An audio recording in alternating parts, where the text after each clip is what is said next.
Joshua Reynolds était septuagénaire et hospitalisé lorsqu'il a entendu ses enfants parler de leur héritage dans son dos. Il a été choqué par ce qu'il a entendu.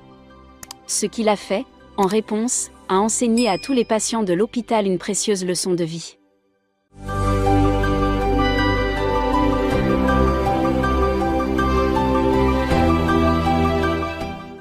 Pendant longtemps, Joshua s'est senti désespéré par sa vie, mais il savait qu'il n'y avait aucun moyen de recommencer, de refaire les choses ou de demander pardon à ceux qui l'avaient blessé.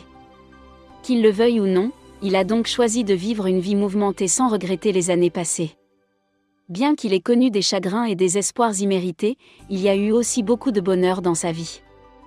Comme la plupart des habitants de sa ville, les parents de Joshua étaient des ouvriers. Il n'a donc pas connu une vie de luxe et a dû se battre pour obtenir ce qu'il voulait dans la vie.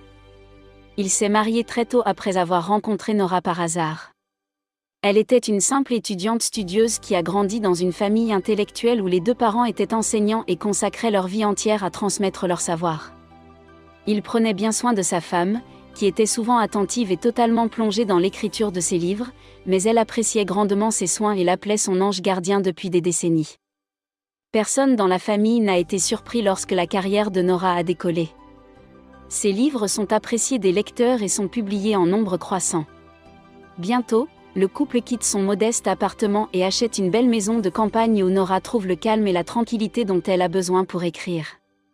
À cette époque, ils ont déjà des enfants, 2 jeunes garçons nommés Dante et Sébastien, qui grandissent en jouant dans les magnifiques champs verdoyants où ils vivent. Malheureusement, après 50 longues années de bonheur conjugal, Nora est tombée malade un matin de printemps et s'est éteinte tranquillement dans son sommeil, sans savoir comment les choses allaient se passer pour son mari et ses enfants.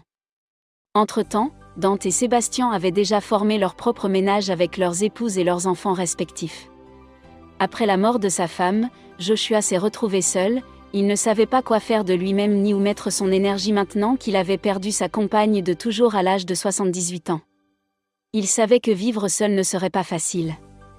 Quelques jours après la mort de Nora, il a ressenti une étrange faiblesse dans les jambes et a été admis à l'hôpital pour un examen médical. Il n'avait pas peur de la mort, mais il rêvait de s'éteindre paisiblement dans son sommeil, comme l'avait fait sa femme. Il ne voulait pas mourir dans une chambre d'hôpital stérile, entourée d'infirmières.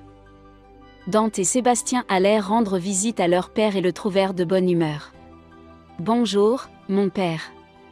Comment te sens-tu ce matin ?» demanda Sébastien en entrant dans la chambre. Le vieil homme se contenta de sourire, sachant qu'il n'y avait pas besoin de mots pour exprimer le bonheur qu'il ressentait à la vue de ses 2 filles.